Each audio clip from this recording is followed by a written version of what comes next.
Arganissima, New York. Your exotic skin, hair, and beauty source, and your one-stop shop for all your natural and organic skin and hair care, featuring authentic organic Moroccan oil and prickly pear seed oil and much more.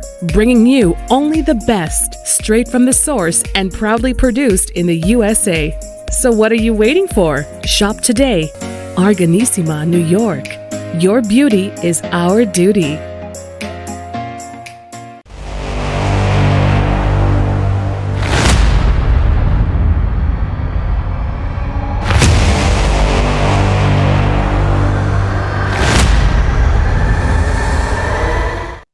Folks, welcome back to the Morocco channel, the Sales World channel, with your host, Hurricane H. But this time I have a co-host.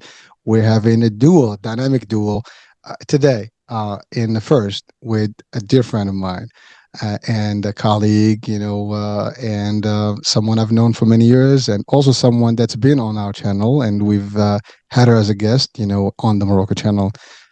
It's been about a year, actually. Literally. Almost. Yeah, it's been about a year. But don't forget, we have met. I know. Yeah. Well, that was good, right? We had to catch up. Now you're in Canada, I'm in the US, but you know what? This is the Morocco channel. As the question is, what is the Morocco channel? Is really a channel. First is the first English-speaking channel for Moroccans, and so that's the first piece of it. The other one is it highlights the Moroccans of the world, or business of the Moroccans in the world, or interest in Morocco and Morocco in general. So that's kind of like the concept. So if you're watching and you want to know what the Morocco channel is, that's what it is. Now, Bouchra is, again, a friend of mine. We've, gone to the same university, and we've separated for 30 years, and, we have different paths. And today we're going to talk about the subject that probably everybody needs to know about, or at least talks about every other day. And that is, career paths, entrepreneurship, business, yes, no, 9 to 5, working for myself, working for others, the traditional way versus the non-traditional way. So, Bouchra, what do you think of that, right? We're going to do this together. Absolutely. So first of all, thank you for having me. Oh, no, this is both of us now. Sorry? I said we're both the guests here. I mean, we're both the hosts of the show. There's no guest. Okay, that's cool. That's cool. That's always nice to see you. It's been a pleasure seeing you in New York this last January, and now we are talking about the subject that I think most people have struggles with, or maybe they will have struggle, and it's good to see different perspective, especially for people like us who left Morocco and start their life in America, like Canada and the United States. And we've thought that 9 to 5 job, and the good one, is the ideal, the dream. At least that's how I felt about it. When I found my last job, which is really good, I am so grateful for it. But then something happened. Whether we are not happy in the workplace, whether it's toxic, whether we are not fulfilled, whether we are lost. Sometimes we are really lost. Sorry, I lost my... So that's what can happen. That's like, I've never thought I would think about leaving the 9 to 5 job, which was a dream before. What do you think? Well, that is the dilemma, right? And I think anyone, especially our friends and folks from Morocco or from all over the world, as a matter of fact, this is a general topic. I think everybody needs to, at least address this one at a day or another. I think worldwide, the consensus or the tradition is very simple. You are taught from the beginning of days when you're a kid, you go into school, and the first thing that you start hearing from your parents and your entourage, like, hey, you need to go to school, elementary, this, that, the other, high school, college. And why? So you can get into a job and a career and work and become, in the career path nicely up there and just, reach the highest point that you can and eventually retire at 65 or later. It depends on the country. You can retire sooner in some and later than others. But that's like really the traditional trajectory from what everybody knows, whether you're in the West, the East, everywhere in the world, Morocco specifically, that's the tradition. And then you have the options. You can work. People go to colleges, depends what college you go in, especially. So you have the folks that actually take some real specialty, engineering, medicine, and all these things. And those are specialized schools, and their paths are different, the categories are different, and the trajectory are different because they either work for government, and probably in Morocco, for example, you have to at least work a couple of years before you actually transit into a private, and or if you study overseas and come back, you can open your own practice, and that's it. So that's one. But then you have the average person that goes to the general university, and eventually they start by looking for a job in an administration or maybe a corporate form, one way or the other, business. The majority of people in Morocco, for example, and since this is a Morocco channel, pretty much get out and they work for the traditional administration of ministries, government, and things like that. And then you have another percentage with the industrialization in Morocco and more enterprises and more investments and different industries coming into the play. They have literally got themselves into the businesses. So you have corporations now in Casablanca, Tangier. You have all these free zones and things like that. There's a lot of things, telecommunication and things like that. So they have that. Either way, whether you work for the government, administration, or private, it has pros and cons, but that's one way of the path. The other path is, which is not being taught to a lot, but some people do have that. Because when I grew up, I had friends whose parents were business people, and the kids went to school, but their main objective is to come and run the business of the family. So that's another group. But so we have the bucket one. We all go to school. And then we divide. We start going into either administration, government, or private enterprise, or literally start your own, or build, work, and really enhance the business of the family. Either one of those sounds great. But over time, my experience, to your point, is that you want to work, and you want to achieve the highest ranking. And then what's the end of the line? Where do you go from there? That's really been the biggest question. How long can you do it, by the way? That's the other question. I know from just parents, members of the family, and other friends, the way it works is, in Morocco specifically, they start. As soon as they finish high school or college, high school will not do much for you in Morocco, at least college, 4 years or better. University. Yeah. So, but university, yeah, for our folks in Morocco, we refer to it as college here in the States. But yeah, university is more appropriate. College in Morocco would be actually high school, Absolutely. But the idea is that you graduate and now you start a job. How long do you think you're going to be working in that job? Now, if you work in the administration, chances are you're going to work 9 to 5. Actually, I don't know if Morocco, they do 9 to 5. They have different schedules. They started, some do, some pretty don't. flexible. Flexible. But usually those people, they stay there until they get retired. Well, that's the thing. You start a job, and for the most part, you stay within the same job role. And 30, 40 years later, you're about to retire, and that's it. You have a pension. And now you're like, what's next? You're older, you're sicker, whatever the case may be. So that's one big question. Then those that work for the private sector, well, there is the dilemma of, do you keep the job? You get fired, you don't like the job. And we're going to talk about all the intricate workplace. And we're going to talk about that from personal experiences, relationships, disgruntled, bosses or employees, colleagues, whatever. All these things are can happen. And then we'll talk about, Bouchra, I think is important to talk about the idea of opening your own business and how hard is it. And then we want to clarify for our dear friends in Morocco that, and by the way, Morocco and the world, because it's the same thing, the dream when people want to move from one country to the other and they see that it's going to be like extremely different. And yes, and most people say, well, you guys are already in Canada and the US, what do you know? You already been there and done that, right? But, many people are dreaming to do the same. And yes, it is a dream, but it comes with a price. And I think we need to highlight what that price is, because a lot of, people think it might be easy. When you get off the plane, You'll find everything is, dollars. yeah, the dollars are waiting for you. You get two suitcases right off the bat. No, that's not how it works. So we're going to talk about all this. So again, that was a big, breakdown of like the different concepts. So let's dive into it. So Bouchra, let's talk about the first one, the parenthood or the parent teaching. Go to school so you can become, an executive or someone, un cadre, as we say in French, someone of authority in the government or administration. What do we say to that? So like, let's talk about my experience. Like for me, when I did the university, as we say back +2, I said enough university. I want to work. My dad told me at the time, no, you finish. You don't need to work right now. But the expectation was to have that bac +4, right? And then to have better job, an executive role, right? So that's what I did.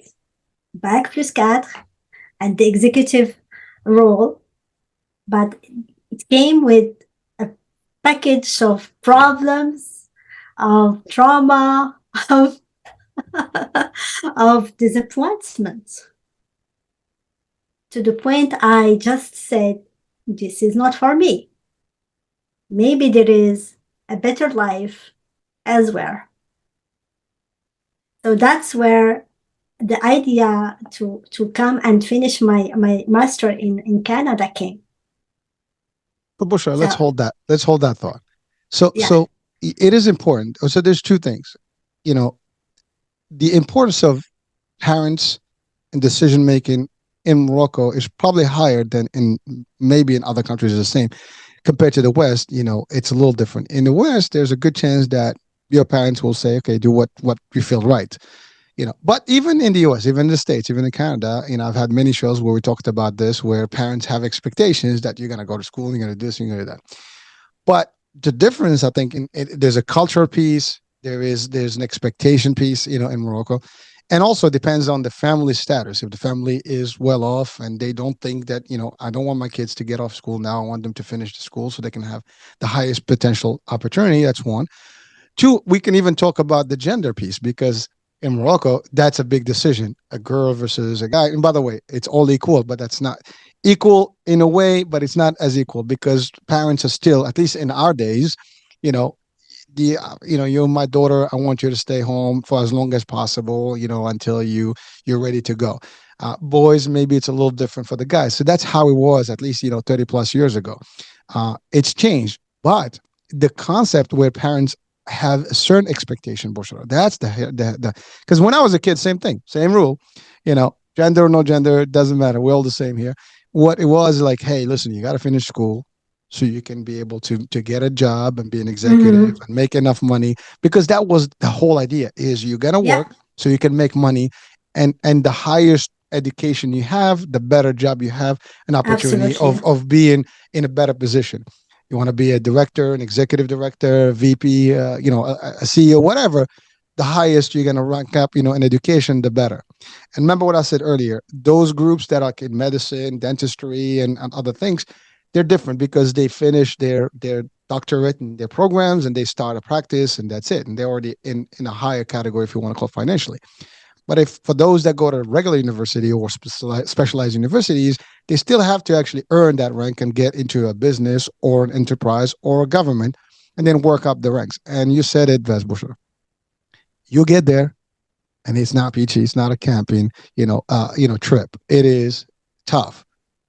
People watching right now, if you're new, if you're a younger person in college trying to get somewhere, in university trying to get somewhere in a career path, you need to probably pay attention to what we're going to say. And you don't have to take it from us. We're just sharing our, experiences, and we've had quite a bit of time doing different things and transiting through a lot of things. But, you're going to do what you need to do. And I always give advice for people. It's your own life. Make the choices. We're not giving you, a directive, but we're giving you an opinion. We're giving you some of our experiences, and that's it. So Bouchra, sorry, I didn't cut you. I didn't mean to cut you off, but I wanted to highlight the idea of the importance of the parents, literally deciding on how we do things when we are a kid in Morocco. And I think even in the US or Canada, it's to a similar degree, but a lesser impact, because you can still say no dad, no mom. In Morocco, the chance of you saying no dad, no mom is probably not going to work, and at least not in the 80s and the 70s. That would have been a very, very bad move to do, right? Maybe now you can say, mom, dad, I want to do my own thing, thank you very much. But it wasn't the case, at least in my example, and probably in your example, Bouchra, that wasn't, the parents had a decision what we did. So let's talk about that. Yes, we had a dream and we took over. Now, before that, you really flagged a really interesting topic, which is like parents' expectation of their kids, what they will do. But let's highlight and honor something for some parents, that one of them is my dad, because I am the first girl in my family who went way from my hometown, 700 kilometers, to go to the university. I am the only one and first one. And this was not the case in our time for most families. I was lucky enough to have chance that he brought me that paper and say, go, you got the admission, you can go. But again, he had some no-go. He didn't want me to go to education. He didn't want me to go to the public university. So the only option I had, that was the one. That's why I got the chance to meet a lot of people in that university in Tangier. So, Bouchra, thank you for bringing that, because it is an important piece. Our parents are a big part of our life, at least culturally, in our world. The importance of the parents is still a high level, meaning that we do appreciate them, we do listen to them, and at least when we were younger, their decision was, a yeah or nay. If they said no, you probably, went with the no. If they said yes, you could not possibly challenge them. That's not how we were brought up. In a Western culture, that can still happen, and it's funny because we have kids in the Western world now. So us versus our kids is a whole. Our parents versus us as parents. We can talk about that too. But I appreciate what you just said there, because also we're talking about the 80s, and in Morocco, the 80s. Not every family was progressive. Late 80s. Late 80s, yeah. Not every parent was willing to let their kids, boys and girls, stay away for a long time and move out of town. They usually stayed home and they went to the local university, whatever. But some allowed people that were more progressive, more futuristic in their thought process. They allowed that. And it was not also easy. And I love what you said, that he would not allow you to go to a regular university, because two things, I believe. And by the way, I did go to the regular university first before I went to Tangier. So I can tell you, to me, it was a dead end. I went in. For the first year, I was just there. I was like, what's the point? I'm not going to do much here. It's just going to be a waste of my time. And probably, because listen, I mean, I'm a true story. I went to, the actual, what do you call it? The auditorium, and we call it L'amphitheatre. So I'm in this auditorium, sitting there. I'm looking at the professor way down there. I was like way up there. And I'm like, there's like 500 people in this freaking thing, right? What's my odds here to make a difference? That's exactly what the question was. And I'm like, this is not going to be for me. So I decided to actually quit. And I went to my parents and I said, listen, folks, Dad, Mom, I appreciate it, but this is not for me. I need to do something else. And that's what I told them. I want to finish my English, proficiency as a second language, and then I wanted to go to Tangier because my friends were already there. Like, one of my best friend, Nasif, was there already. So he's like, I should have gone with him the first year because he did tell me to go, but that didn't. So I decided to take the actual, what we call the concours, or like competition, whatever, the prep, whatever the test, the admission test, if you want to call it that way here. And so I did that. But you're right, it was a very difficult decision. I was also the only child. So living home as the one kid, that was a tough decision on my dad and mom. But it was the right one. Just like you, again, we have two people from different walks of life, different towns. that will converge to this university that is, to your point, at least 500 kilometers, like that's about 300 miles, or like 500 miles, from home. Now in the US, if you're watching this worldwide, it might sound like weird because people go to universities all over, from one country to the other, or from one state to the other. It's easy from one province to the other. But in Morocco, it's kind of like, the cities are pretty tight and you have your own schools in there. So it's a little hard. But thank you for, first of all, highlighting your dad, because, we appreciate parents, and we want to tell our, Allah yarhamou, may he rest in peace. We want to tell our young generation in Morocco that your parents are probably the best, and their advice is probably going to be the best. Maybe sometimes they're right, maybe sometimes they're wrong, but there's a good chance they're going to be right. And listening to them usually is a good thing. Now, obviously, if they tell you to do something wrong, we don't want to do it. But we do not want to disrespect our parents' choices and decisions. Chances are they're only for our good. I always see it. Parents always see the good, and they want their kids to have the best life ever and better lives than even themselves, right? And so that was it. But the decision for you to actually be able to go and let you be, and what you said, you were the first girl, right, in the whole family. Only. Yeah. And only. That's even like, that's like the first and the last. No hopefully one before me, no one after me. Well, hopefully the new generation. But it is a big thing. And for our, families in Morocco, we're not forcing you to make a decision one way or the other. No. You have to think for yourselves and what's the benefit. But there is a benefit sometimes to allowing your kids to do something that is progressive and things like that, providing that you've given them enough education to be good, to have their values, and you've taught them enough values to know what their limits are and what they can do versus what they can't do. Because again, that could be also crazy. I mean, you go out of the house or the nest, I mean, you can go nuts, and some people waste their years and they don't even do anything with it, and they can fail. But that was not the case. I know you were one of the best students. So you were one of our tops. So I can vouch for that. And that's the other thing. But you appreciate it until today. This is years later. Oh yeah. And he gave me another a lesson, because it was not easy. It was not easy because I was hoping to have a university admission in Rabat, in Irfan, because I have submitted my request for so many of them. But since that was the only one, as soon as I arrived to Tangier, 2 weeks later, I was home in Marrakesh. My dad looked at me like this and he said, "What are you doing here?" I said, "I can't." He said, like, "I didn't send you to the war. Go back, never come back, and it's a holiday." So that was my moment of him shaking me to say, "Hey, you are not a kid anymore. Go get something for yourself." But it is, it is a tough one, because you said, like, your reaction to you going out now, the first time away from home, it's a different environment. It's pretty 19, tough. Yeah. I think. Yeah, it is tough. So you kind of run home like, maybe this is not for me. No, you're not. You're going. And here's the thing, that built you to do more. And eventually, look, you took off, and cross over the Atlantic, and now you're in Canada for years. You have your own family. But that's the thing. So that part of the thinking process, for our parents worldwide, and specifically, our, I guess back home, in Morocco, that's a big, challenge for families. The idea of separation for both the parents and the children is a little tough.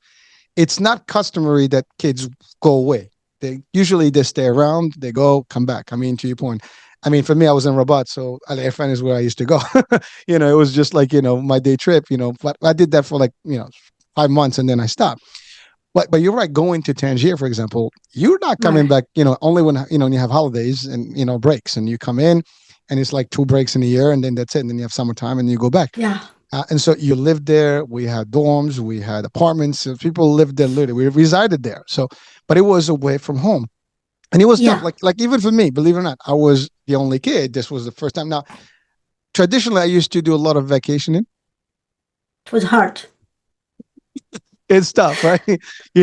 I used to do a lot of vacationing and camping and things like that, but it was still okay.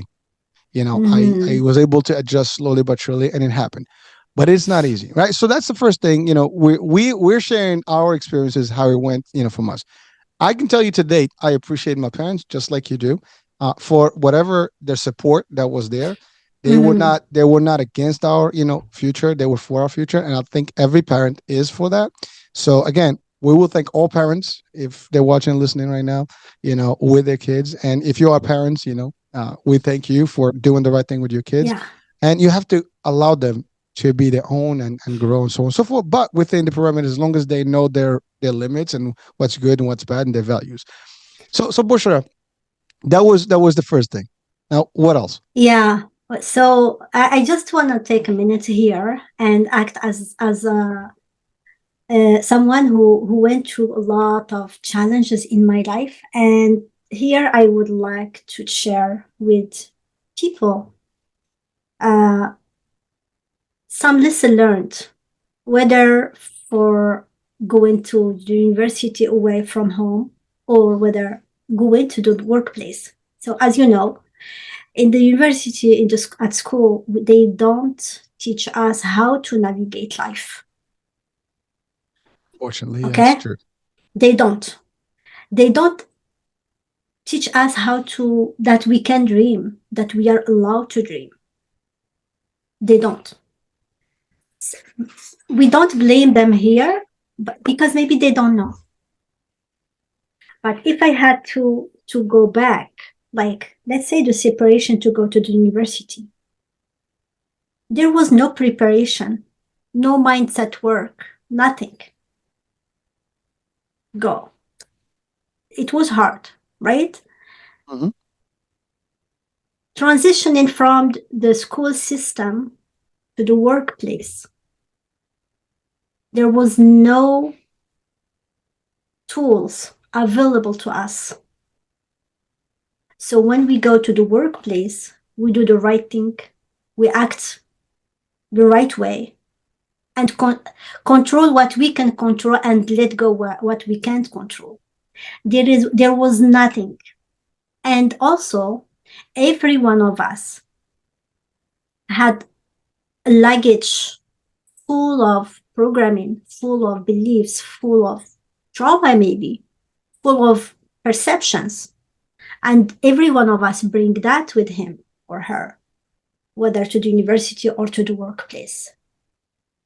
So they meet other people with the same luggage, but full of other belief programming, and that's where problems start. That's what we start getting problems, challenges, and even some mental health problems. So people need to take time to prepare their kids if they have to go away from home or even while they are with them. For example, my daughter, she is 12, and we discuss every day all the challenges she goes through at school. We solve them. We solve every single one, and so on, so she can get their self-esteem intact. She get her value not shaked by any bullying, anything. So that's the kind of thing we miss in Morocco. We miss maybe some people, but at least that's my experience. I didn't know how to navigate life. I didn't know that I was allowed to dream. I didn't know that there is good, there is bad. They showed us the good side, but they don't show us the bad side. While the universe works with duality, we need to navigate everything. So the other thing is those value we have with us, sometimes they work against us. So we need to make sure and go back to our values and see how they are serving us or not, and maybe switch them, change them. So if yeah, go ahead. No, please finish. So once this is the lesson learned I had maybe 10, 15 years after I left Morocco. because the same patterns kept coming even here in Canada, different workplaces, to the point I was like, my life got stuck. What's going on? What's going on? That's where I started deep diving and trying to find what's the problem, why. And that's where I find out that everything is like everything we meet as a problem or person who made us feel a certain way, it just the way we feel inside. And that's where we should go back to our inside and try to just dismantle everything piece by piece, slowly, step by step, Well, to find the peace. well, it's important, right? But you're touching on something that is very powerful, and it's real in Morocco and actually even the States or the West, because the school system in general has not been designed, to prepare you for the real world. You learn things because it's, as they say, is the pill or the concept where you are going to be trained to become a worker bee.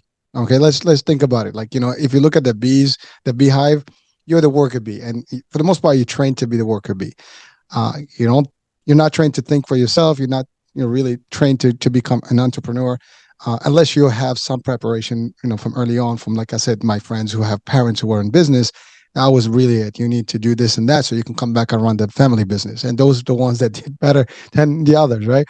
But so the concept of education has always been, you educate yourself, academically speaking, you'll learn a lot of stuff.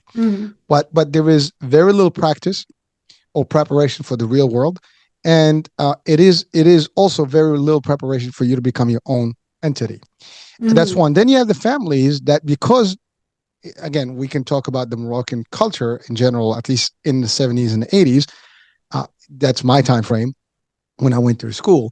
The parents, Morocco had been, a colony. That was the first generation after all that history Mark, went, through. And that was the first kind of like, almost the upbringing of the Moroccan, youth, and in a more westernized world and stuff. So it was a different time, and it was a shift in time. And so as that was the case, the parents, a lot of them, there was the culture, there's the religion, there's the beliefs, there's all this, and there's the taboo versus not the taboo. But they were not prepared themselves. They didn't know themselves. So they knew what they knew, and they basically did the best job that they could at the time. And what they knew is that they wanted us to get a good education, because that was the plan. Education means a good job, means career, means this and that. Yeah. But they were not prepared. Like, hey, they might tell you like, well, listen, life is going to be a little tough and you're going to meet, but to your point, they always shelter us, like, hey, listen, it's nice. It's a good world and you're going to be okay. But the reality, when you come out of college or university, you're like, whoa, this is different. I didn't expect it to be this way. And the college, the university curriculum and there's a system and the programming is not destined to change that, or to teach you like all the different tricks in the real world and how to deal with people, how to deal with, situations. And the worst one, or the least one, is you're not an entrepreneur. That's not where you're designed to be. And today it's a whole different world, and worldwide is changing. I think, with the social media and everything, it's open territory, and there's a lot more. I think there's almost a movement of entrepreneurship, and after the pandemic, you got even more, where people are like, I don't want to work for people. I want to do my thing, and that's gonna be part of the discussion today. So that's the first thing. But you're right. The environment that we were raised in, and even in the States, even to date, it is a little different. In Canada, it's a little different. We're more advanced, I would say, in terms of that, and I think that's shifting now fast and rapidly in Morocco and other nations. But the idea is that it's changing rapidly to a better way. Like us, we're the parents now. We have taken all that stuff that didn't work for us, and we understand it, and we are giving it to our kids because now we know better. You see, we only knew what we know, and our parents knew what they knew. So we can't blame them.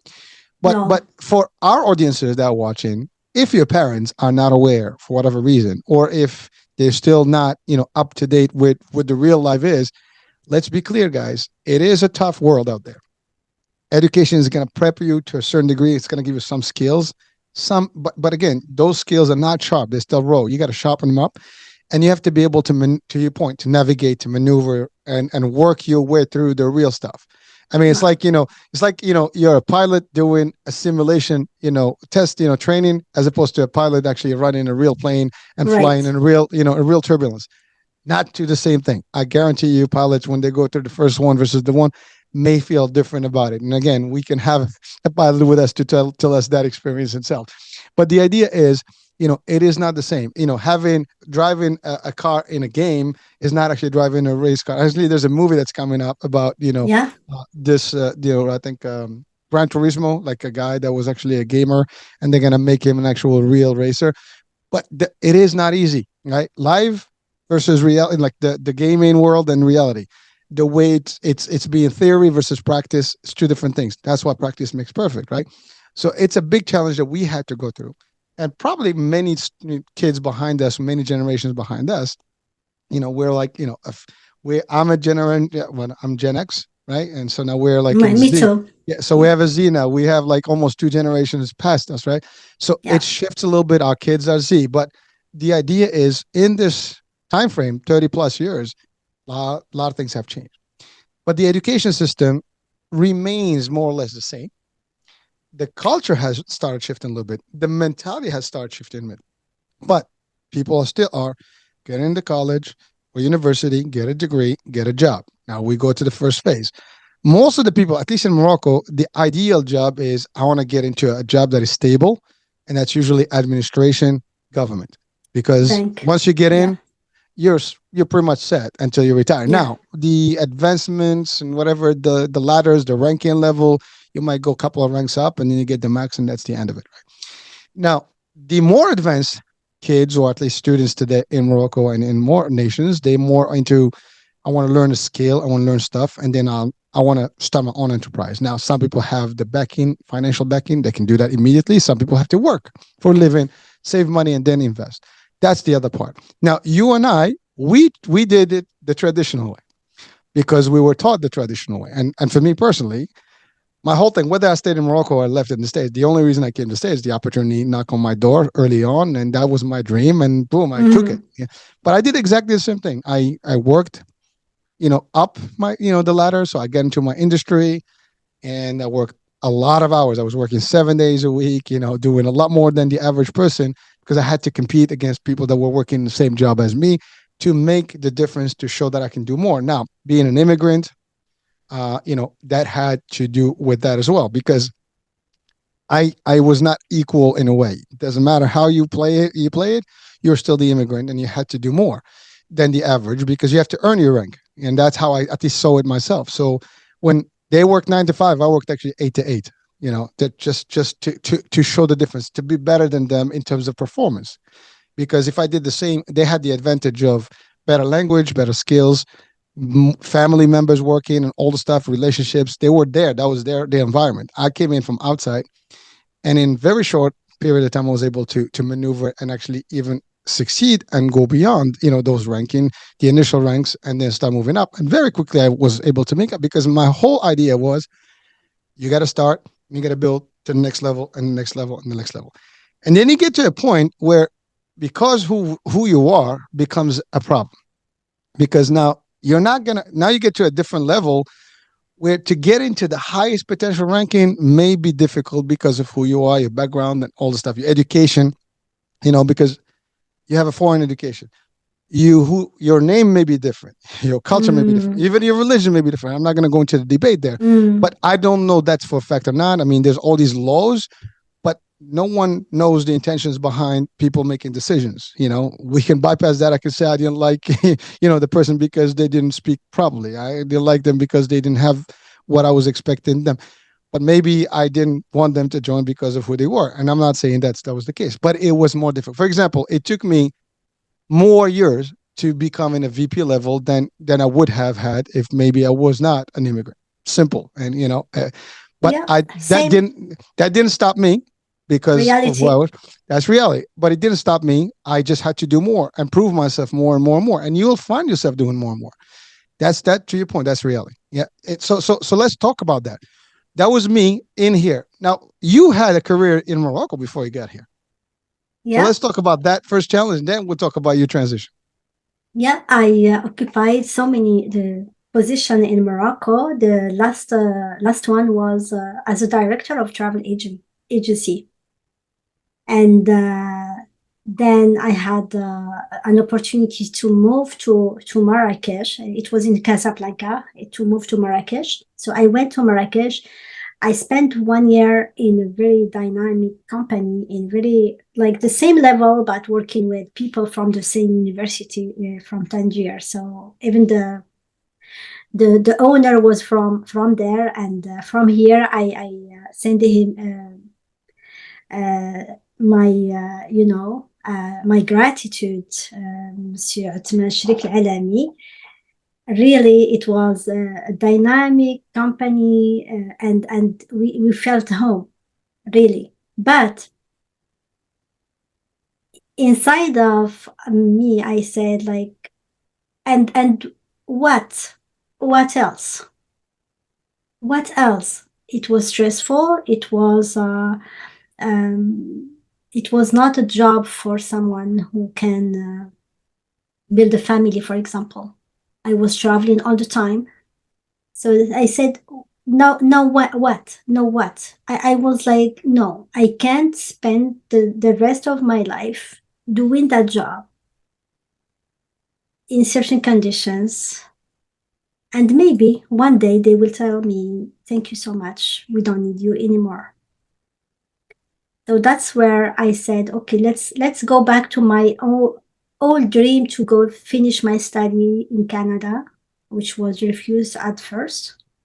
So I just decided, let's go do my Master of Business Administration and start from there. For me, doing that master would allow me to come back to Morocco and have better jobs, more stable, well paid, better than before, and also maybe in a different industry that is more family oriented conditions. Once in Canada, let me tell you, and I won't even go into details, but I will just give you my conclusion. It took me 10 years. It took me 10 years to be in the same position where I was in Morocco. And as you said, you have to work twice. You have to go for studies, for training, you have to be exceptional. You have to show excellence. And maybe you will have that chance to have a higher rank in the company or in the government. So Bouchra, 10 years. 10 years. That's a lot of time. But you're right. It's the same thing with me. I mean, well, actually, I moved up rather quickly to the mid level, but the next level was the hardest part. Like you get to director level. That was like literally in 4 years, I was able to actually run 250 people department, blah blah blah. But to get that next stage where you're really at the level where you make a decision and you actually have a gameplay and you're actually on the decision making table, that was a little harder. Took another few years before I got there. but you're right. It's about the same time, I would say, to get there. But that's a great point for our audiences and our youth in Morocco and worldwide, for that matter. I mean, if you're immigrant somewhere in the world, there is an expectation. If you're not an immigrant, let's say if you're in the US or Canada and you're doing this, and some of this is the same. You might have an easier way to have different things, right? But the clashes and the issues and the dilemmas and the personal conflicts and the bad boss versus a good boss and the politics of work, those were all going to be the same. Maybe good, maybe bad. I don't know. But before we get into it, because that's the next piece of the discussion, for our youth, because you're looking and watching right now, listening to two people that you probably say, well, you guys got lucky, you went overseas. Now, you just heard Bouchra talking about her ability she needed to go and get a better degree. So with the idea, hopefully, to get a better opportunity in Morocco. But when she did, that didn't work out and eventually decided to go to Canada. And then when she did, 10 years, starting from the start point, you are at this level, you go down to this level only to come back here 10 years later, right? That's a lot of sacrifice. So for people that say, oh, you guys have it easy, it is never easy. As a matter of fact, for someone that's sitting there, probably say like, oh, you guys go out there and you have a good time in a different place. It is tougher in the West that people think. If you're in Morocco right now, listening, watching, you're your own person and you have dreams, I am the first person I can tell you, dream big, scare yourself. Work towards your dreams. That is my first thing. That's how I apply, my life. That's what I do. I'm dreaming big right now. In a media company, and I'm building it, and I'm going to continue building it. And one day this is going to be an empire. That's my dream. Now, if I live long enough, I'm going to do whatever it takes to get there. Inshallah, I was just saying, right? However, what we want to tell people is you have to have good foundation and baggage and stuff. Be prepared for the journey. When you're traveling, you want to have your suitcase with everything, your toiletries, your underwear, whatever, all your basics, right? Before you go on the journey. Well, same thing here. You're going into a journey. When you are deciding to move from your homeland to a different land, know that it's not going to be like, hey, welcome home. Although I'm going to give a good joke. When I came in, I did that. I did get a flag. Hey, welcome to the United States. I was happy because I was hired by Disney. They welcomed me. They literally were at the airport, and there was a happy days, for that first initial, setting. But once I finished my contract, I was alone and I had to come to New York by myself. There was no wave-in stuff. I took a bus and I was in the middle of New York City, in a youth hostel for about a week, trying to find a place to stay and a place to work. So it is tough. Now, for those that think that, we look at some people, especially the young people, they look at people that are overseas. I'm going to tell you, Bouchra, an example. This happened to me when I was doing my internship in Rabat. This was when we were in the university. So I was at the hotel in Skhirat, which is outside of Rabat. So the hotel there. And there was a guy that came in, and I remember like yesterday, he came in, young guy. He came from somewhere in the world, he was somewhere living in the West. I think it was in Canada. And then he drove in with a nice Benz, he had his fiancée or wife, I forgot what it was right now. And they came in. I was actually doing a rotation in the hotel. So that was the day where I was doing my like a waiter job. So I did the waiter, and I did the night audit. I did all the stuff, receptionist, all the stuff. So so I was actually serving him. And I was impressed. I mean, that was me, like, wow. I mean, look at you. And, and he was coming to invest. Actually, he was building a hotel in Morocco. So we were talking since that was it. And that moment in my mind is like, wow, it's cool. I mean, that's really, I see myself doing this. But he gave me the advice, like, don't think this is going to be easy, and at the same time, in that same, believe it or not, I had this guy, the pianist guy, he gave me some great advice about life. And that was part of what I was taught, but it was not in school. It was literally from my real life experience, talking to people, asking questions, and really talking to people who have experience. Most of the people today may not. If you really want to succeed, and if you're a younger person, hang out with people that are more mature and have experience in life and maybe older, and ask people that have been around the block a few places and here and there, because they'll give you a direct, point. We're giving you straight up. We're not giving, the bullshit. Pinpoint. Exactly. We're straight up. This is what it is. The real deal.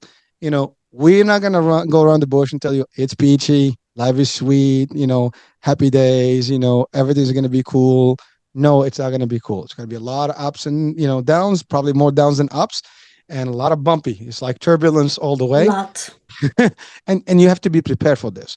If you have the guts and the will and the stamina and the patience, you'll get through. If you don't have that, then decide better and don't make the move unless you're ready. Because the last thing you want is to be somewhere overseas and not being able to provide for yourself, because people are not going to give you a handout. Maybe in some parts of the world, the governments do stuff, but you have to qualify. You have to have the right paperwork and stuff. And if you're coming in for the first time, there's a chance nobody's going to do anything for you. It's going to be difficult. So again, just a quick advice where we're talking about that. So the youth, be smart, learn, practice, ask questions. You have podcasts, you have people like us, reach out to people, follow, ask questions, but don't make the mistakes and don't expect things to be easy because schools are not going to give you that. They're just going to give you a degree. Good, you're ready. And by the way, I remember Hilary, one of the best professors that we've had.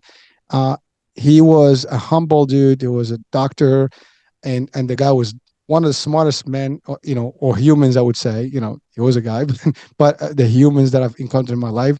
One thing he had said one time that stuck with me from day on, and he said, a degree better be unemployed with a degree than be unemployed without a degree. However, a degree is only a paper that society had demanded to have to Mm. differentiate one versus the other. So the moral of that is that, yeah, it's a paper. Who cares? It's a paper. It doesn't mean that you're not smart or you're smart. It just means that you were able to qualify to get that document that the government is requiring for you to qualify and differentiate you between someone who has a better degree, a better paper than you. That's all. The difference in the intellect is up to you. And today's modern world with Google and information that is at your tips in the phone, everybody can be, you're smart, you can be intellectual by reading stuff. You don't have to go to the library. That doesn't mean you cannot get a formal education. Get the education. Same thing like you. When I came in here, I was like, I need to finish my school before actually I do stuff because if I don't, I could have gone to Disney with a high school, Mm. because actually in the American language center, that Right. was it. You just needed a high school. But no, it's a matter of being prepared because what are you going to do when you're here? What are you going to do when you go Mm-hmm. somewhere else? Are you going to beg people for income or work, some difficult jobs and be at the lowest level, of respect? And because that's the other part, people may not respect you the way you think, because Right. there is a level of discrepancy. Not everybody is able to make it, to the level where like you're at the equal level. And so that's the other. So again, that was just my quick piece of advice to our youth. Bush, I want to add something to that one. No, that's really good. That's really good, and you are right. They still can dream big. Their dream should, if it's not scaring them, it's not a big dream. It should be scaring them. But It same is time, scary. yeah, they should be prepared for challenges and find how to navigate. And most importantly, working on the mindset is a huge piece that can save you and help you navigate so many challenges. Mindset is everything, believe me. And the other thing is when you come to a new country, be prepared of the culture shock. You can be shocked, they can be shocked, and you may not be accepted as you are first day. And you may feel it in the workplace, in the administration, in so many places. So we're ready to have that feeling or that reaction of some people that you are different. And yes, we are different, but by changing our attitude, by accepting who we are, nothing can shake us. This is another piece of the puzzle that immigration is not that easy at all level. Like just for me, I just remember that when it just came to Canada in 2000 October, and I thought I have the coats that is so hot. I was shaking. I was so cold, and the day two, it was 30 centimeter of snow. You know, for a Coming from girl coming Marrakesh. from Marrakesh, really.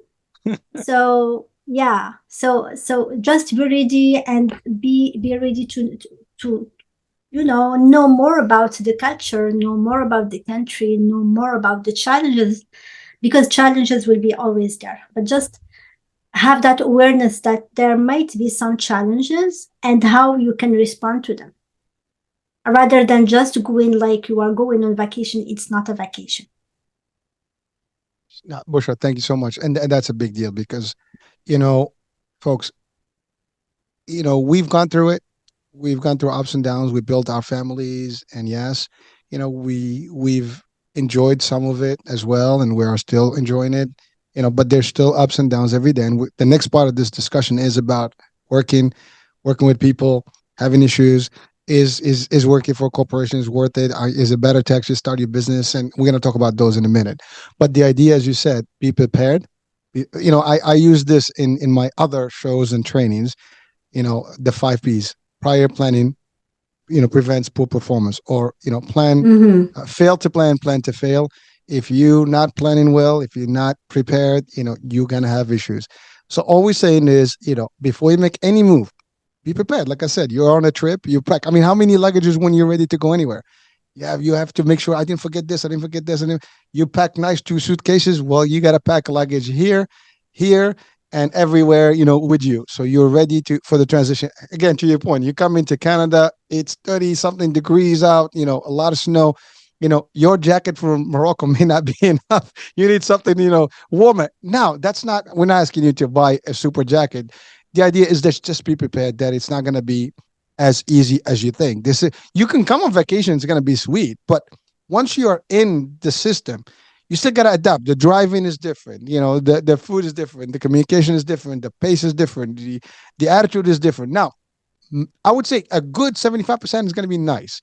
There is that percentage, that is, 1 to 25% that's going to be very rough as and by the way, Canada versus US may be two different places. Attitude may be different. You come to New York is a lot tougher, I can tell you that much.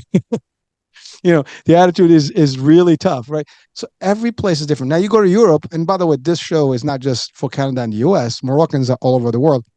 You go to the Middle East is one thing.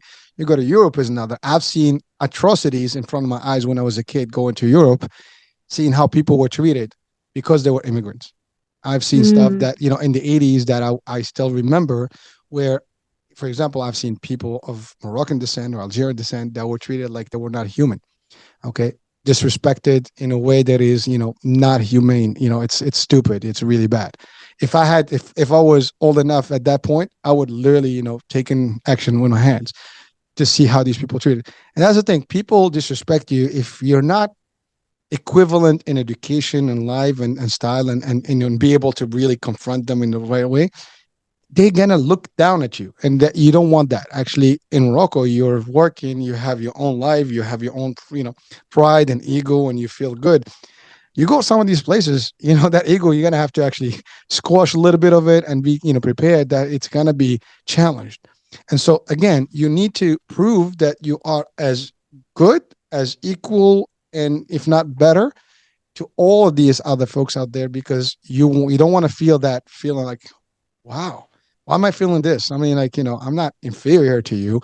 And you're not going to feel that if you're prepared enough to be able to face that. And that doesn't mean it's not an invitation to be like, swinging at people or get an attitude. No. You have to be respectful because you're also an ambassador of your culture, your country and stuff. It's finding that balance, but understanding it and be prepared, is good. Language is another thing, right? If you don't have enough capabilities in language, that's going to be a struggle for you too. Obviously, if you go to Canada, French speaking, you're speaking French, maybe easy transition. You come to Toronto or, Ottawa or some other places where it's English primarily, maybe, difficult test. You come to the States, if your English is not as where it needs to be prepared. It's going to be bumpy. And also, you're not going to get a good job if your English is not really there. You might have the degree and stuff, but, you might get an equivalency, whatever. But if you're interview with people, and you're not able to absorb their capabilities and the conditions of discussion is not clear to you, because we talk faster, we have a different way, we use terminology that you might have not. You might sometimes it gets lost in translation. That could be a problem. So again, if you decide to go to some country, take a year, 6 months of an extra language. Prepare yourself. Again, we're giving advice, folks. It might cost money, but it's worth it. If you don't want to cost money, YouTube. Easy. There are free courses on YouTube that you can learn any language literally, but prepare yourself and practice with friends. When I was a kid, when I was in university or just before actually in high school, I spoke English for 4 years before I even that was my primary language in most every day in Morocco, because I had the circle of people and that was our communication. We sucked at it, but we practiced it every day until we became better and better at it. So when I got the opportunity to interview for the job in Disney, English was very common to me. I was a lot easier. And that was it. But so I'm telling people, if you want to go to Germany, learn German. If you want to go to Japan, learn Japanese. You want to Doesn't matter where you go. Absolutely. Prepare yourself. If that's your dream, get ready. Get yourself at least, ahead of the game. Because yes, you can come to the country and learn, but it will take you years to learn. And then it's probably faster, but then you're not going to start at the top. You're going to start somewhere where you're not communicating a lot. You probably, and that's what happened actually traditionally. So I used to teach the real estate law in New York. And one of the things in New York City, if you, I know you visited New York, so you know how it looks. Just like Montreal, there's an influx of immigrants, and what happens with immigrants? They all live within the same neighborhood. Why? When they come in, traditionally, they come into the same culture, the same language, the same stuff. Some of these people don't even learn the language because they just basically can speak to their own compadres. They speak with the same language. The store speaks it. The sign is in the same language. You don't even need to learn, right? So that's where you settle. And then their new generation, their kids, are the ones that are the ones who are moving out of the neighborhood and going places. Now, that's not the standard, but it is still traditionally how it happened in New York, right? And in most of the big metropolitan cities. So, but don't be that same one that's going to come in and not learn and just be comfortable with because you're able to communicate. Because once you get out of the neighborhood, you're still going to survive. And how are you going to do that, right? So again, we're giving advice. And that's all. This is the Morocco channel for Moroccans of the world. And with our experience, we're just sharing some of it, and we have two individuals who had separate lives, similar experiences, different angles, right? And so you get in from both sides here. And we have the Canadian experience and the US experience, male and female experience. It's different tops, different angles, right? And we probably cover a lot of grounds for a lot of people that are watching and listening right now. So just, again, take that for what it's worth. Now, Bouchra, let's transit to the topic that is the biggest one, which is we prepared, we here or there, you're working. Yeah. The question is 9 to 5. Is it worth it? Is it the standard? Is it a hoax? That's a tough one. What a question. That's the $1 million question. Yeah, well, like 9 to 5 job, it may be the dream for someone, right? And we are all different, and we all have a different definition of success, right? Someone's success for him is to have that 9 to 5 job all the way to the retirement. Perfect. And he's happy. That's happiness for him. And that's success for him or her. Like for someone like me, it's a bit different. I don't know. Maybe it's my mission in life is getting me from a milestone to milestone, and I don't know where it will end. But I could stay in Morocco with a good job, my car, my house, everything, and life is good. But it was not that way for me. I wanted more. I knew that there is more in life. I knew something inside me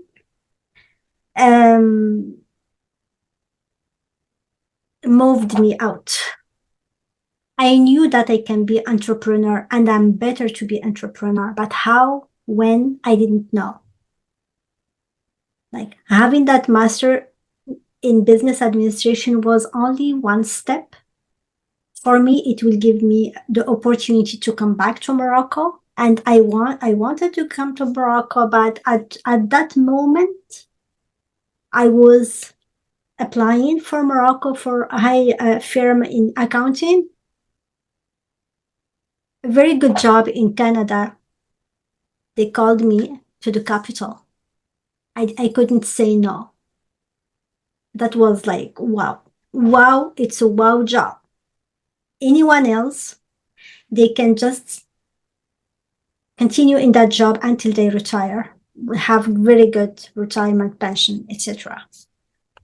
But for me, something missing.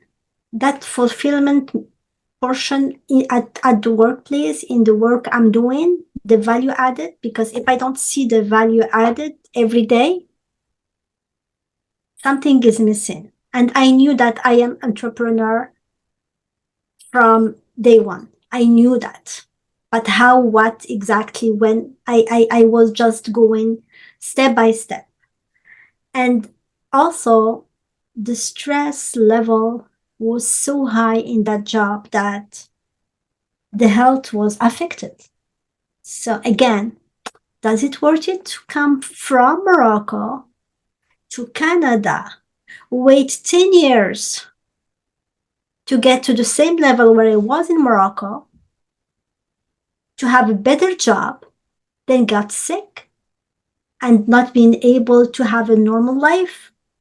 No, something was wrong. Something was hitting me so hard. And that was just the turning point for me, that enough is enough. Enough going to emergencies, enough being stressed all the time. Something wrong. That's where I started my personal development journey. That's where I said, I need to take control of my life. I need to be responsible for my life and stop being victim of the system, of the country, of the weather, of anything else. And guess what? Because of all the inner work I've done for myself, and I'm so grateful for all the coaches I worked with, the therapist I worked with, I was able to be medication free for 4 years now. And I feel good. Life is good.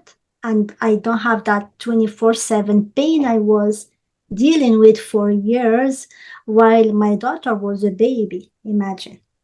While I had to deliver and to shine at the workplace because I had to keep my job.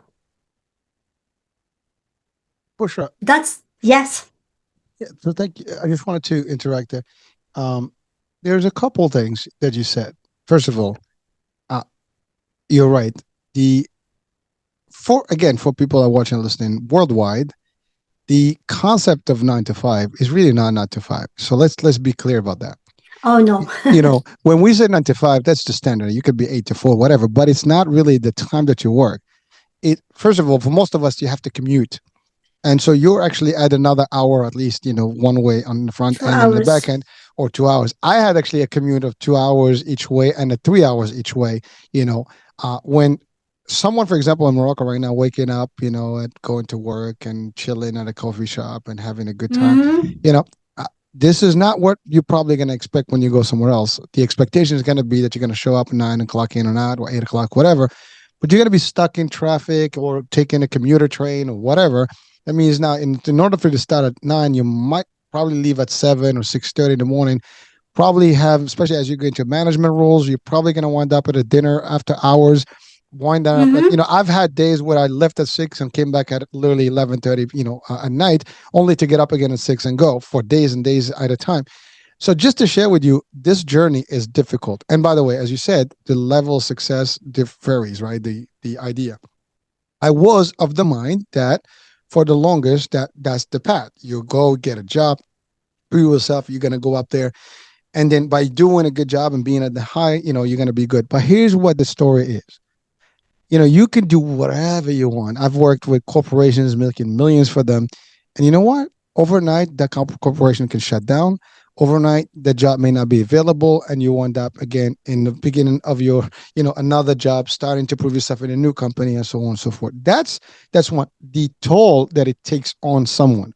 As you said, the stress, we all hear about stress. Now, remember, while I am doing the Morocco channel, show with Bouchra today, I'm also, the guy that does the iHealth channel, iHealth Radio, and all the other stuff, and the wellness talk and inspiration talks. But guess what? I can tell you, I have more of those shows, and a lot of common denominators is stress. We do I have psychiatry, shows that we actually talk with, world-renowned, psychiatrists, and answering questions from people from all over the world. And one thing that's common, anxiety, depression, stress, these are things that are happening every day to all of us. And they are happening because of our society, the way we live.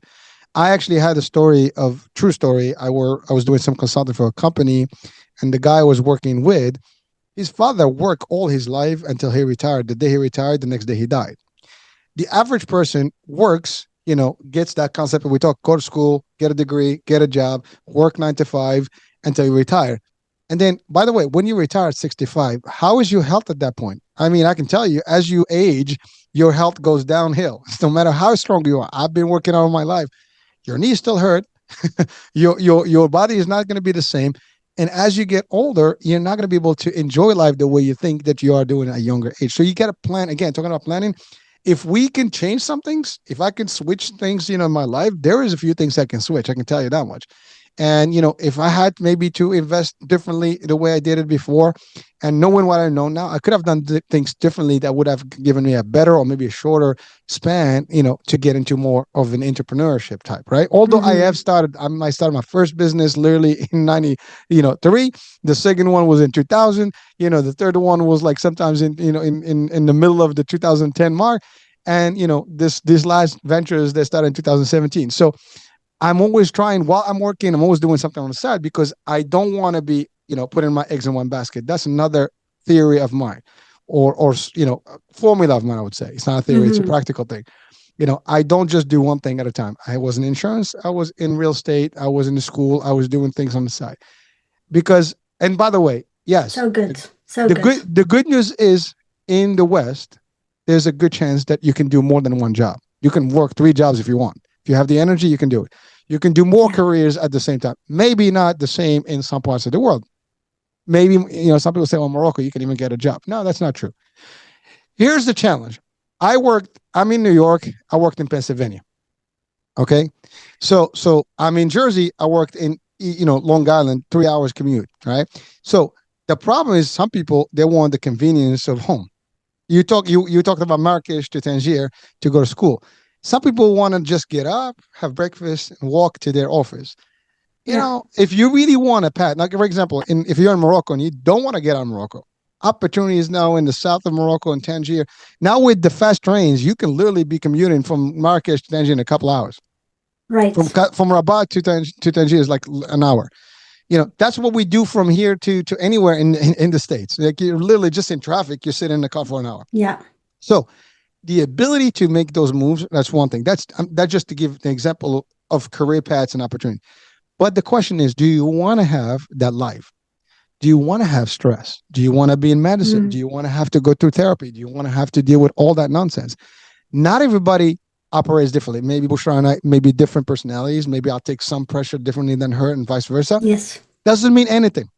Because at the end of the day, we all get impacted. Some of us just get affected differently and maybe sooner than others. There is a point where it spills over, when it's over. You get to the point of no return where you're like, poof, done. And that can affect you physically, mentally. Physically and mentally, I switched. But you know what I mean? So the idea is, do you want to do that? No. So again, as a younger person or any given age, by the way, this is not necessarily specific to the youth. You can change paths any given moment. It's never too late. I say today is a good day. Go ahead, Bouchra. Yeah, and by the way, I am that kind of person who changed the path so many times. Nothing wrong with so many times. So it's never too late. Like I worked in finance in the tourism industry in Morocco, the commercial side of it and marketing as a director of travel agency. Once in Canada, like a couple of months after I arrived and I started school, I was working same time as a fiscalist advisor. Fiscality, like something different than tourism. Same time I was doing my master. Yeah. And then when I started my current work, I work in the finance sector, but I've done so many things in finance sector, from audit to grant contributions to advisory services to costing to so many things. So each time you have to learn, to adapt, to perform, to shine, to keep your job. And it's never too late.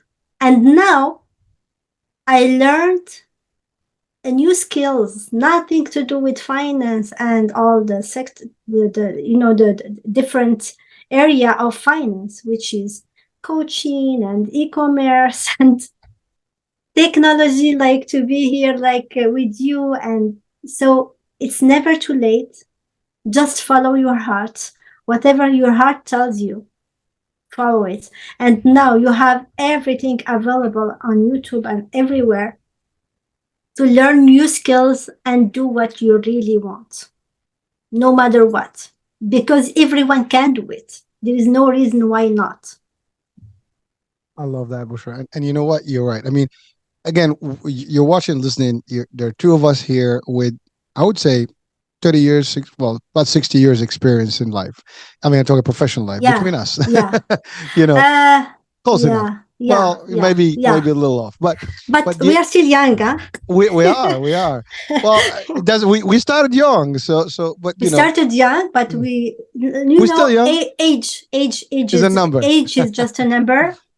And you can, there are a lot of examples of successful entrepreneurs who started really late. I started the entrepreneurial like 3 years ago while working full time. Well, so let's talk about that, Bouchra. The idea is that what I meant is that we have 60 years of wisdom, between us in different aspects of it, and we can tell you, we've tried it all. If you could imagine it, I've done it. I mean, I've drove a cab, I've delivered pizza, I've did boxes in a supermarket, I worked retails, I did all kind of stuff. I did telemarketing, I did sales, I did door to door. I've sold knives. I mean, literally. I mean, not knives, like kitchen knives. Stuff. Stuff. So I've done a lot of that. I've done Herbalife. And I've done, I've done timeshare, real estate. I can tell you all the different things I've done, and they all, I pick things from those things. I learned something. I've done travel agencies in the U.S. And so I've learned all these things. From I worked in Disney. I was the first job. I learned a lot of things in there. So you take all that, and it becomes your, literally information hub. That's all skills that you have in there. And then but the other thing, you have to be able to adapt. You said today you can learn, and there's skills everywhere that you can pick. But if you're not able to learn new skills and you're not willing to take the time to learn, you're not going to get anywhere. That's the other part. You're stuck. Every day is a good learning point, and there is no time where you say, "Oh, I'm too old," or "I can't do it," "Oh, I have no money." Sometimes there are things that are free that you can start with, and then you build from there. You can do things in parallel, as you said. So did I. I mean, I have a business. I've been doing this for 3 years plus years, almost 3.5 years. I still work, on my regular, career path. But my idea is that eventually, this will actually go from this to this. This becomes the primary, and this becomes the secondary. I'll do the consulting part here, so you can transit, from one to the other slowly and move back and forth. Or actually, if this is your path for initial that you have to start, you move back slowly as you build the other one. But you got to build something on the side until it matures enough that it compensates for what you do, and then that's done. But it has to be something you like, that you love, that you can enjoy, that's not going to give you stress, and that's going to give you, the life you want. And yes, by the way, in between, you do have to live, enjoy your life. You still can have a family, you can have kids, you can have travel, you can do all the stuff. You can be your religious piece, whatever. Do all of it at the same time. Here's the thing. The one thing you cannot, lose is your health. If you lose your health, it's over. And you cannot allow anyone, boss, like when we work in the workplace, there is this whole thing about bosses that are like, and we have this in the culture. And you probably in Morocco, probably more than in the US, but I've seen it in both worlds, where people have, those that get authority, they really think that they are like, the end of the line. You cannot talk to them, and they treat you like you're just a robot or like a servant. No one should be subjected to that. Period. Enough. If I'm not respecting you and you're being disrespected by anyone, then it's time for you to move on.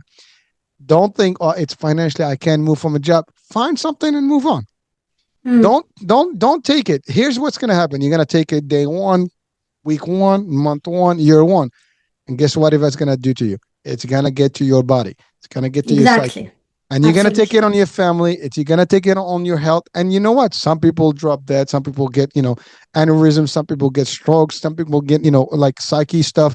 You do not want that. No Yeah. one, no one True should affect you. stories. Oh no, this is real stuff. And Yeah. the pressures of life between the food, the world, the news, the information. The last thing you want is, because here's the thing: if you're working for someone. By the way, when you work for yourself, and we're going to talk about that before we close the show, is that it's a lot of work. The difference is you're doing something you enjoy and stuff. But when you work for someone, the last thing you want is to have stressful relationships at work, because you're probably gonna. We talked about 9 to 5. That's 1/3 of your day, Yeah. because the other third you're sleeping, and the other ones you're doing different things. So you might spend more time at work than with your family. And so if you think about it that way, you cannot live 1/3 of your life or more in a stress mode.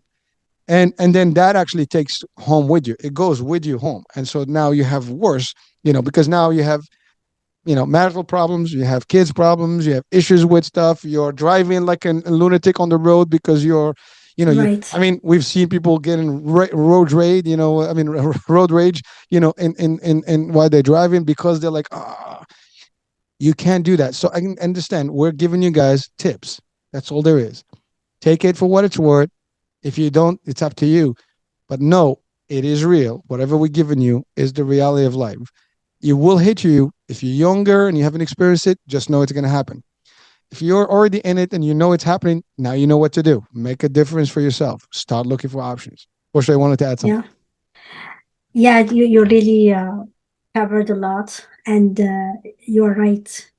Everyone needs to have that balance between the work, the family, the leisure, the pleasure, like leisure and travel, and free time, the me time. Spirituality is a very, very important piece that we often forget.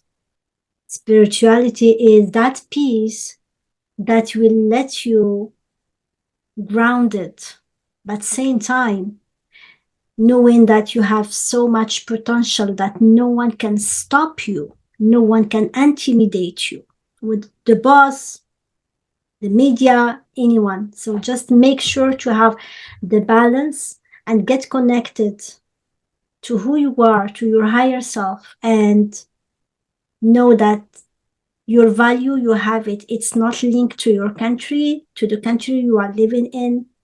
Your value is not your diploma, is not your house, is not your car, is not your money. Your value is there no matter what. Once you have this idea and you really embody it, no one can shake you, no one can get to you. And anyway, you have the control, your remote control, it's yours.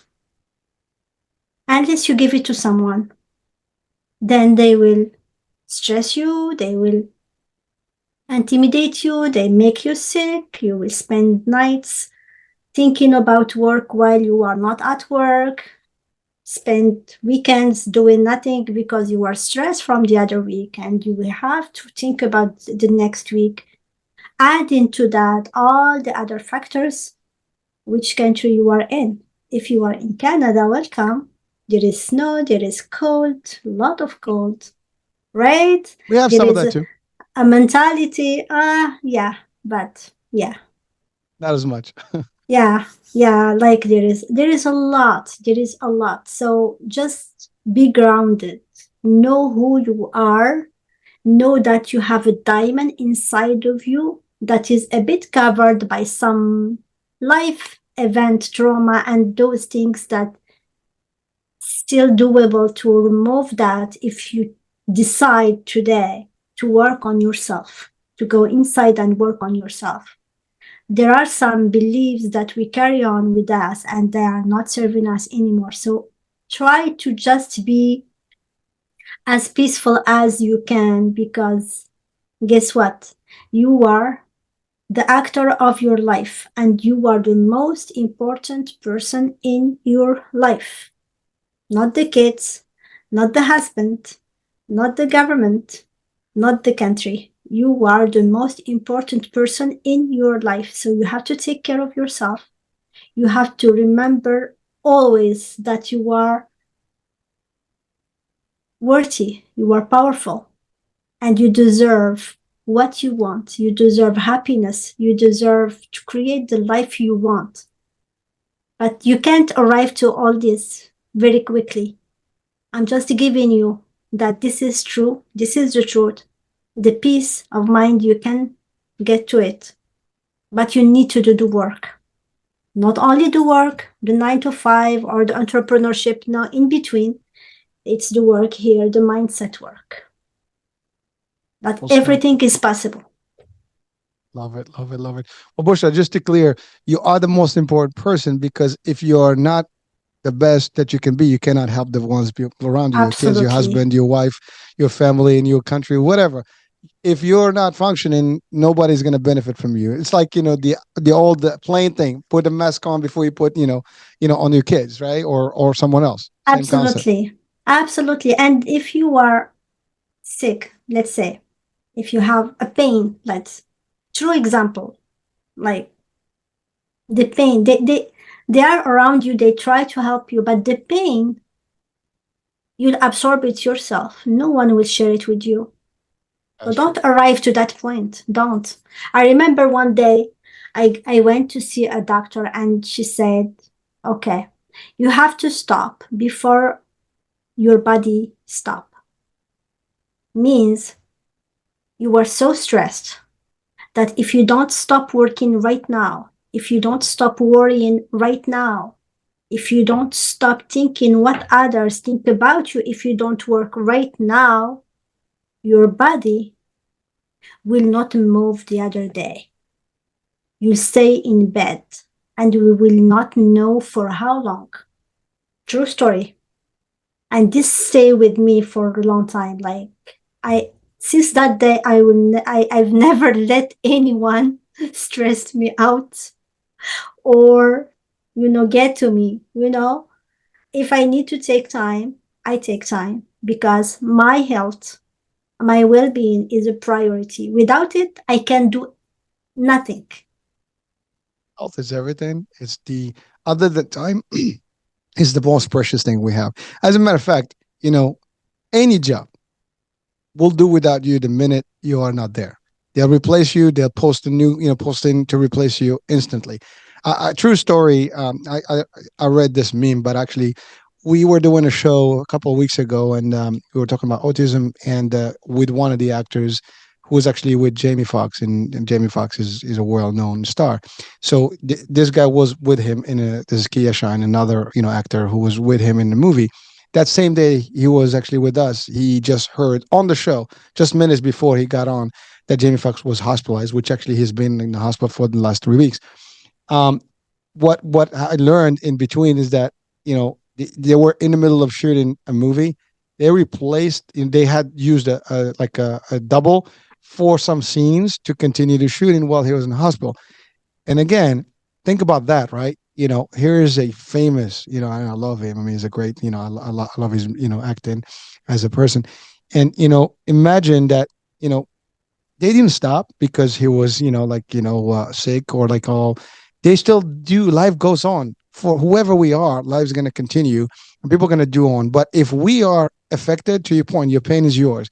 And here's another thing I want to say.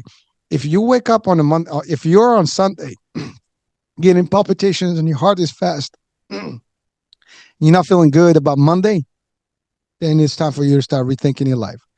If you're looking forward to Friday, it's time for you to start making a difference and changing. That's your note. Because if you're not willing to get up on Monday and just do I'm excited about going to the work thing or whatever it is you're doing, entrepreneurial, then it's time for you to start reconsidering your life. And yes, is it going to be easy? Probably not. But, you learn, you do, whatever. Even if you have to absorb a little bit until you transit. But to your point, if you get to the point where your body is going to give up on you, well, guess what? Here's the thing. We're in the States. We have something called family leave. Well, you have 120 days. After that, you come back. They don't guarantee your job. So that's 4 months out. 120 days is 4 months, right? That's just about right. It's You come back. different here, but Yeah. yeah. Well, again, every country is different. But so what's the point? That's only given you. You only get paid whatever you have, and then eventually, if you don't have any short term, leave kind of policy, whatever, that's it. Then what happens? They guarantee it through that period. After that, if you come back to say, hey, you're gonna have to apply, your job is no longer available. That's it. If you drop that, you will be replaced. So no one should subject themselves to that. Everybody should be prepared for, probably, and don't think that, and you don't have to absorb things that you shouldn't. Because again, you are taking that baggage with you every day to your loved ones, and you're bringing it home. And yes, you know what? You snap at your family. Guess what? Now you have issues at home. Now, now you're doubling the stress.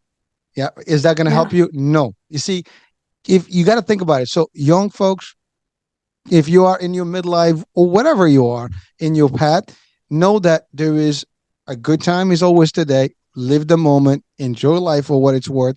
And you know what? We had the pandemic. People were having future dreams in their mind and things like that. And next thing they know, they were gone. Right? Absolutely. So Yeah. so no one knows, folks. Just understand that this is for you. We're sharing with you guys some advice, some tips of real life experience, and we do this with other people, in other shows, and the purpose is to inspire, motivate, and educate and enlighten people. I know, and Bouchra, you're coaching people as well, and so the idea is that we are. This is a platform for you to learn from, and we bring you some resources, some opportunities, and some ideology that can help you. We're not asking you to break any rules. We're not asking you to do anything. Just do the right thing by you, evaluate your life, and then make the right decisions, the right courses. Whatever you want to do, you are, Yeah. to your point, I love what you said. You have the remote, you're in charge. You're the pilot. You're the Yeah. captain of, this is your journey. You're in charge. You're the writer. You can write a new The chapter every writer day. of your story. It's Exactly. absolutely. So do what you have to do. But so last piece. I know we've run a nice show right now. Almost a couple hours here, but it's worth every minute of it. One Yeah. last thing is, we talked about entrepreneurship. It is ideal if you have a good idea, if you have what it takes. But understand, when you are an entrepreneur, yes, it's probably the best thing that you can do to yourself. And you can invest and do other things. But know that it's long hours, it's work. But find something that drives you. Find something that's motivating you. Find something that you can enjoy. And today, you have more opportunities than ever with the social stuff, with the online businesses, with E-commerce. Yeah. opportunities, e-commerce.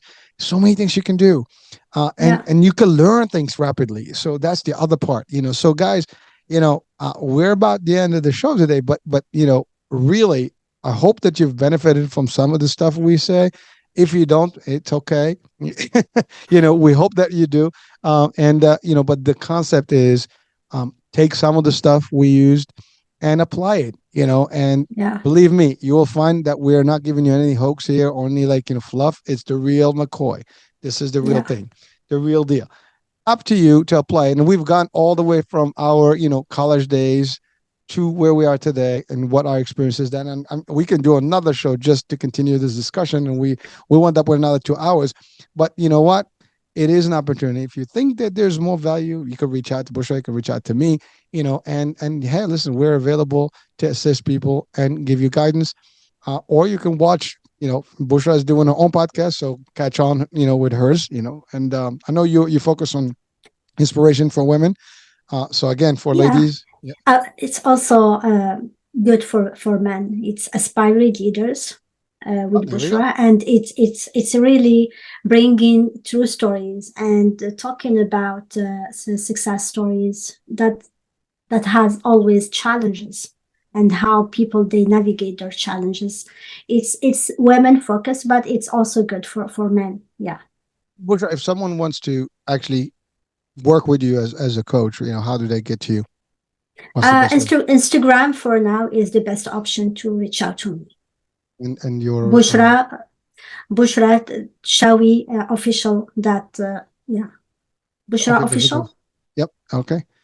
So it will be on the description show. Yeah, it's Bouchra Chaoui official. Yeah. Yeah. It will be on the description show. So yeah, folks, again, you're watching, listening worldwide, doesn't matter. By the way, we say, we've covered a lot more about the Morocco, kind of opportunity.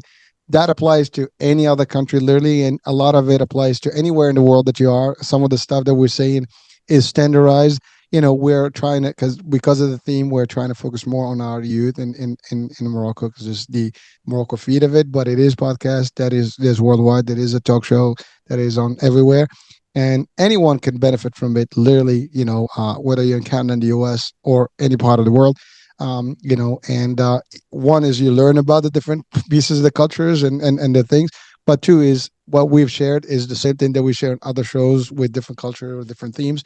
So it is all about you. It's about health, about wellness, about motivation, inspiration, enlightenment, and resources, and that's all there is. Any last words, Bouchra, for today's show? Yeah, so my last word would be: you can build your dream life from anywhere, any country. As long as you dream big, you believe in yourself, you do the work, the inner work, the business work, or the studies you need to do to prepare for your dream life. And especially if you take your remote control and not give it away. Last piece is to surround yourself with people that will bring you up, not down. You are the average of the 5 people you hang up with. So make sure to be with the people they will bring you closer to your dream life. Do the work, believe in yourself, believe in your dream. Do the inner work, especially because it's so crucial to navigate life. Other than that, your health is your best currency in life. That's it. That's it. Listen, that's rich. I mean, that's an expensive advice, and it's as rich as it gets, folks. Again, can't stress it enough. You are at the helm. You're in charge. We're giving you some nuggets or some pieces of advice from us, and the rest is up to you. You got to do the work. It's your time, your investment, your money, your intellect, everything else. But at the end of the day, it is your health, and we just want you to be better and do better and succeed. As a matter of fact, if you succeed, we're happy for you, and that's really our, one of our goals is to hopefully give this gift, to the generations to come, and the current generations, and whoever they are in part of the world, they can actually benefit from this. So Bouchra, it's been real. This was an interesting and a long, lengthy show, but it was worth every minute of it, every second of it. And hopefully someone out there will take heed and learn something from this. It was my real pleasure to be here and share some nuggets. And I hope people, they take our experiences as examples, so they can take the right decision for themselves and be well. That's the most important thing. All right, there you have it, folks. So again, this was a dual, show from the Morocco channel, featuring Bouchra Chaoui, and she's follow her podcast, and follow her coaching, please do. And she's here to share value, and she'll be back more and more, and we'll have different discussions, but definitely also reach out to her directly for her own platform and her own work. And that's about it. I'm Hurricane H, and it's been real. Thank you so much for being with us today. Thank you. All right, everyone. Bye. We'll be talking soon. Bye, everyone.